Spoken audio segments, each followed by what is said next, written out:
In other news, the Bureau of Immigration has ordered direct flights for Pogo-linked deportees. This comes following criticism that Pogo workers abused layovers to evade deportation. Under a new policy signed last March 21, layovers are banned unless no direct route is available. BI Chief Joel Viado says this is to stop fugitives from escaping or committing more crimes. Earlier, Senators Ontiveros and Gatchalian urged stricter controls to close these loopholes. To discuss that further, we have BI Dana Sandoval. Ma'am, welcome to the program. Hello, good morning. Good morning. Yes, thank you for joining us. Yes. All right, let's start off. How will the BI ensure yung compliance po ng mga direct flight policy, no? Especially ngayon na mga countries na very limited na direct routes from the Philippines? Yes, this was a result of the study of our Board of Commissioners. Actually, even after nung mga Senate hearings, nakita po ng ating Board of Commissioners that there might be a need to tighten yung regulations natin when it comes to deportations, because it's one thing that we're ensuring that they are out of the country. It's another thing that we are supporting our neighbors in the ASEAN to ensure that hindi mag-expand itong mga Pogo entities na to, itong mga scam hubs na to in other neighboring countries inside the ASEAN region. So what we're doing now is instead of allowing flights with connecting with layovers from other countries, ang requirement na for Pogo-linked deportees is direct flight. So kasama po yan doon sa sinasubmit nila together with their NBI clearance and their valid travel document. Pag ganito po ba, please enlighten us po with the procedure, ano? Even yung before pa po bago itong policy na to. Kapag ipapadeport po ba ang isang deportee, meron po ba silang kasamang BI officials, and to make sure na ito pong mga deportees na to ay mapupunta doon sa kanilang country of destination? Sila po ba isasalubungin din ng mga counterpart po ninyo? There are two types of deportees po. The first one is the fugitives, yung mga tinatag po na fugitives from justice ng kanilang bansa. The other one is the regular deportees, for those with regular immigration violations. So for those who are tagged as fugitives by their country, meron tayong pinapadala na escorts to ensure that they board the aircraft and they travel back to their country of origin, because they will be facing cases doon sa bansa na babalikan nila. And then our counterpart will receive them, or also sometimes will come with the deportee sa aircraft papunta po doon sa bansa. For the regular deportees, wala po yung escorts because wala po silang ina-expect the cases doon sa bansa na pupuntahan nila. So ito po bang mga yung mga Pogo-linked deportees, yung Pogo-related po na mga deportees natin, hindi po sila tagged as fugitives, kumbaga? Mostly not tagged as fugitives by their government, but there are a handful na tinatag po.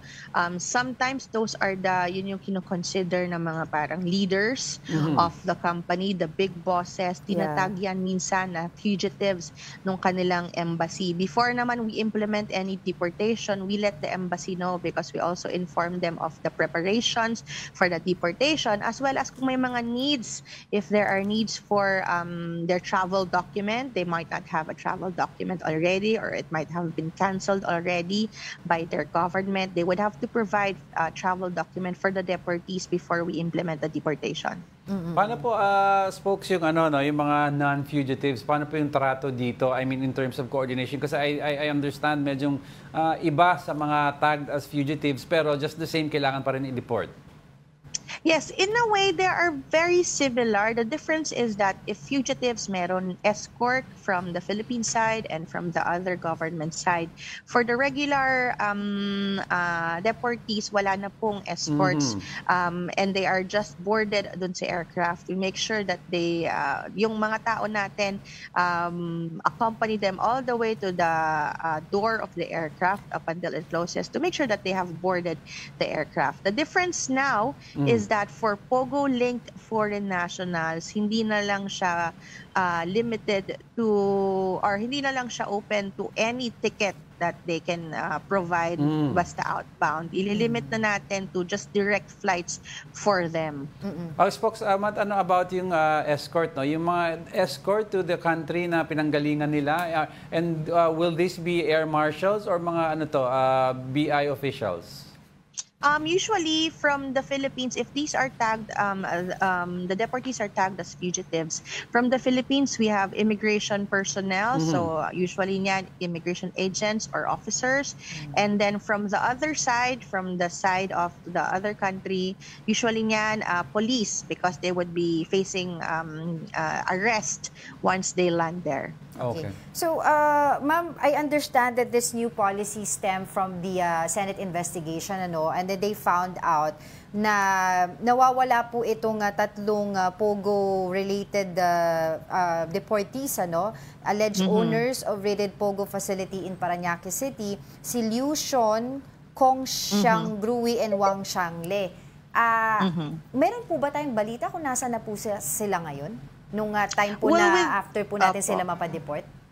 With deportation po, ang ano natin, ang goal talaga ng Philippines is to remove them from the country. So once remove na sila from the Philippines and they have been included in the blacklist, we consider that as a successful deportation. But there have been reports that they did not fly directly to China. They went to another Asian country and seems like they might have been continuing their operations there. And because nga of the discussions in the Senate, as well as yung ating Board of Commissioners, parang nakita din natin that it's also important to ensure our cooperation with our neighboring countries. Kasi even if we clear out the Pogos here, we deport them and we blacklist them, wala na sila dito sa Pilipinas, blacklisted na sila dito. But they might be starting their operations in other neighboring countries, dun sa mga kapitbahay natin. And of course, we want also the Asian region, our neighbors in the ASEAN, to be protected from this problem. So ngayon po ba, can you enlighten us po, no, also dun sa proseso nyo?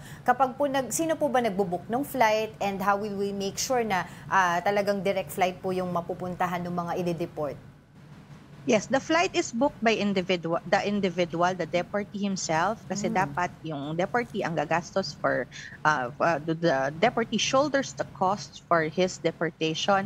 If not the deportee, it's usually the embassy that provides assistance para makaalis po ng bansa itong taong ito. And to ensure that na direct flight yung sasakyan nila, yung ating mga tauhan po accompanies them all the way to the aircraft para makikita na po yan before, upon their submission, they have the confirmed ticket already. We confirm it with the airline, and our people will also ensure that they board that same aircraft na sinubmit po nila sa atin. At least mas systematic na ngayon. Kasi yung nakaraan, parang yun nga, yung iba, nagkakalat sila sa ibang bansa pagkatapos natin dito, nila dito sa atin. To be honest, it's really an uncharted territory kasi dati ang deportations natin is just a handful. But come January 1, when we implemented the ban on Pogos, hundreds na bigla yung deportations natin, arrests and deportations natin. So it is only now that we are seeing these types of problems that are popping up, or types of concerns that are popping up. And we're making sure that we address them appropriately. Ilan pa po bang mga Pogo workers ang nag-aantay po na ma-deport?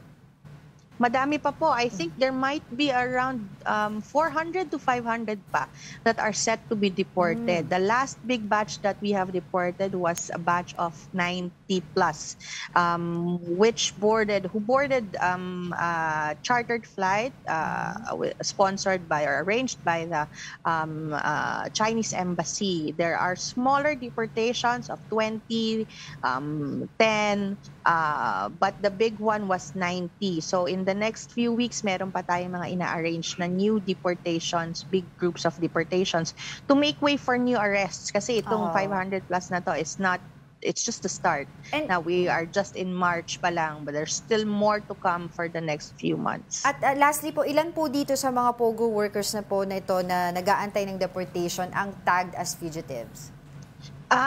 Usually niyan, it's just a handful. So in an arrest of 100, minsan may 4, may 5 that are being tagged as fugitives. So separate po yung processing namin sa kanila. Even the guarding, kasi wala sa amin ang physical custody, but nasa partner agency namin. So it's sometimes NBI, PNP, or PAO ang physical custody. Even the guarding is different for those who have been tagged as fugitives. Right. Okay.